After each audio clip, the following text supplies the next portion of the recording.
Hello everybody and welcome to Whiskey Business. Today we are making a very tasty treat. We are doing a braised short rib. And as you can see, my ribs are already out because this recipe is not going to be one of those, hey, I've got an hour to make dinner, what am I going to do? No, this is an all-day thing. This is actually a 2-day thing because these have been dry brined overnight in the fridge. So if you've never done a dry brine, you're just going to liberally salt and pepper them. Put them in the fridge overnight, not covered, just like this. You can see a good amount of salt and pepper on them. And then you can see that fat has kind of marbleized. We're gonna pat these dry and we're gonna sear them and we're gonna get them cooking, and then they're gonna cook for about 3 hours at a really low temperature in my Dutch oven. What you're gonna need for these, your traditional Trinity celery, carrots, onion. We're also adding fennel, bay leaves, thyme. We're going to do chives to garnish, and you're going to need some garlic. You want to cut them horizontally, stick them into it, and you can either use tomato paste, but I'm just going to chop up some cherry tomatoes, and you're going to need some beef broth or beef stock. You can use chicken if you have that on hand, and you're going to need a bottle of wine. Now, I'm going to do a combination. My husband infused some bourbon with bacon, so I'm going to do, this bottle would be 350 milliliters. It's a little over half, so we're going to do this full bottle and about a half of a wine that he wanted to try, which was a bacon wine. So it's going to pair well and give this a nice smoky, bacony, beefy, beautiful texture and taste. But otherwise, you would just use a whole bottle of wine, and you pick a wine you want to drink, but try maybe a drier wine. And again, if you don't have wine on hand, you can just use 750 milliliters of whiskey or bourbon. Make it a whiskey bourbon kind of meal. All right, so we're gonna get started on this. These, like I said, were refrigerated overnight. We're gonna pat these dry. We're going to sear them in the Dutch oven with just a little bit of oil. And then we're gonna take them out, chop up our veggies, put those in, let them sweat out, and then it's gonna braise in the oven at 250 for 3 hours. While my lovely sous chef, my husband, is helping me pat those beef ribs dry, I'm going to tell you what I'm drinking. So we've got a Bernheim Original Kentucky Straight Wheat Whiskey, aged 7 years, small batch for our whiskey business. Give this a taste. Hi, Bruno and Bella. Very good. All right, our cast iron Dutch oven is hot, so fat side down. If you can pull up and see the fat side, you want to put your fat side down first. This one's got kind of both, so we're going to put those fatty sides, flip them first.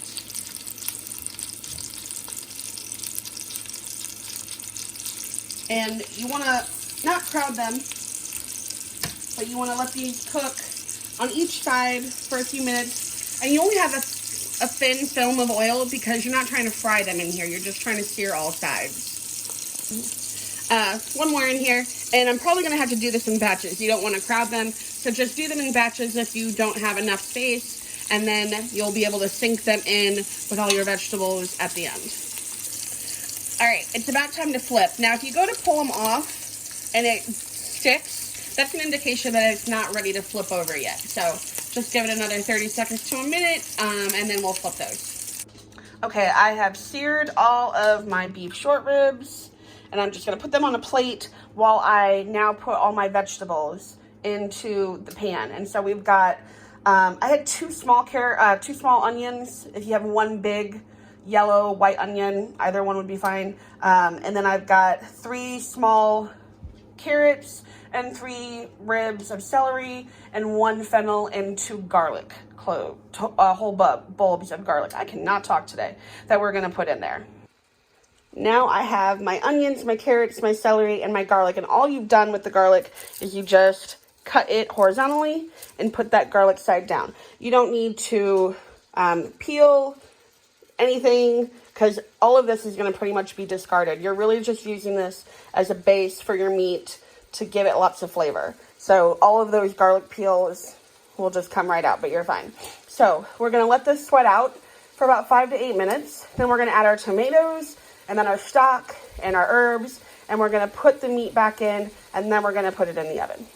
My veggies have sweated a good amount. One other little tip before you add your vegetables, if your oil looks scorched, if it's dark brown, then just refresh that oil. But I didn't have it on a super high heat. I had it at a medium high, and it wasn't brown. It still had like a golden color, so I didn't change that oil out. But if it was, go ahead and change that oil out.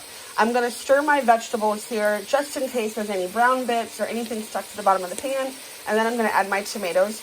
You can substitute with tomato paste, but I had tomatoes on hand, and if you have Roma tomatoes or other ones, you could use those as well. I had a pint of cherry tomatoes, and that's what I'm going to use. So I'm going to add my tomatoes, and I'm going to cook that for another 5 to 8 minutes. My tomatoes have started to burst, which was what I was looking for. And full disclosure, I forgot to add the fennel, so I added that when I added the tomato.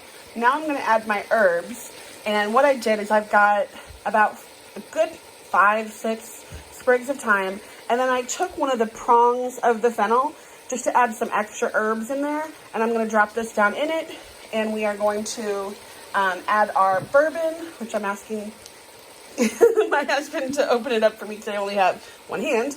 All right, so I've got my bourbon.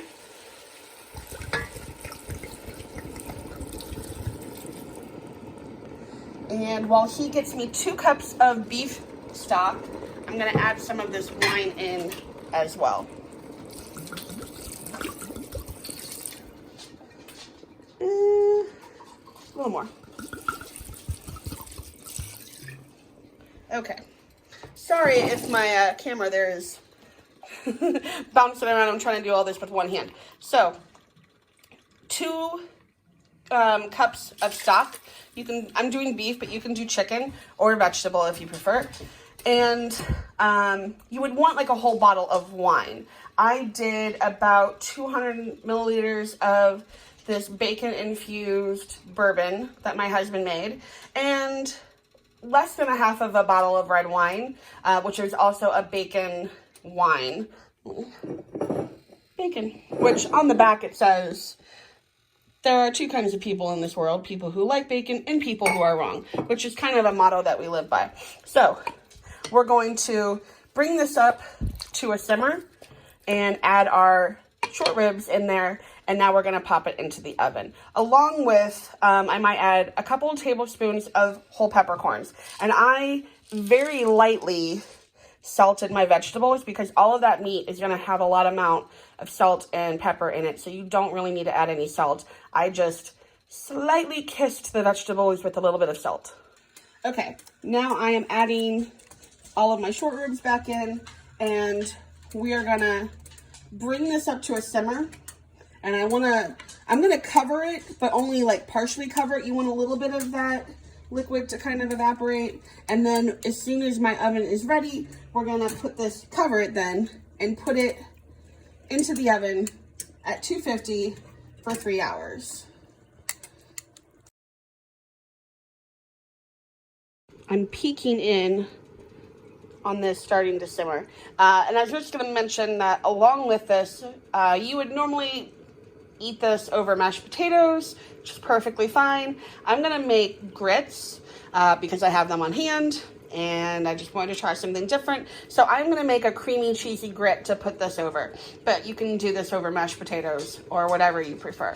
So I see it starting to simmer and bubble up. So I'm going to turn the heat down just a little bit because I don't want it to boil. And then as soon as my oven is ready and a little bit of that broth has evaporated, we're going to pop that into the oven. Okay, my braised short ribs are almost done, so I'm going to get started on my grits. I have equal parts fat-free half and half. You could use heavy cream, half and half, whichever you want. I just wanted something creamy, and chicken broth. We're going to get a lot of flavor into these grits, and we really want to make them creamy. So you can use water if you have it, but preferably do some chicken broth and some sort of cream, whether it's half and half or heavy cream. And once this comes up to a boil, we're going to add our grits, and then we're going to add a lot of cheese. All right, I've got our grits in our liquid, and now I'm going to add our cheese. I've got a lot of cheese, as you can see here. A couple of different kinds, Asiago, Romano. My husband is helping me stir the grits because we've added about 4 different kinds of cheeses. So I want to make sure that doesn't like stick to the bottom of the pan while those grits are cooking. And I just took out our the Dutch oven with the short ribs. So Look at that. That looks amazing. So what I'm going to do is I'm going to take the meat out, and I'm going to strain those vegetables from that stock, and then I'm just going to reduce that stock down a little bit to give a little more au jus on top of our short ribs. Here is the finished product. So as you can see, because there's some pooling over here already, I already have some extra au jus that I have heated up and poured over the top of it. I might even add some more. And this is our creamy, cheesy grits with braised short ribs, where most of them, but like 2, all have fallen off of the bone. And I just topped it with a little bit of fresh chives, a little bit of fresh Parmesan grated on top, and a little bit of lemon zest, just to give it a little brightness, a little acidity to cut through all of that creamy fattiness, which is going to taste so amazing, along with our whiskey. There you go. I hope you like it. I hope you enjoy it. Tell me what you liked, what you didn't like, what you'd like me to see make next. And hit the little like, give me a comment, hit the notification bell for the next time, and enjoy.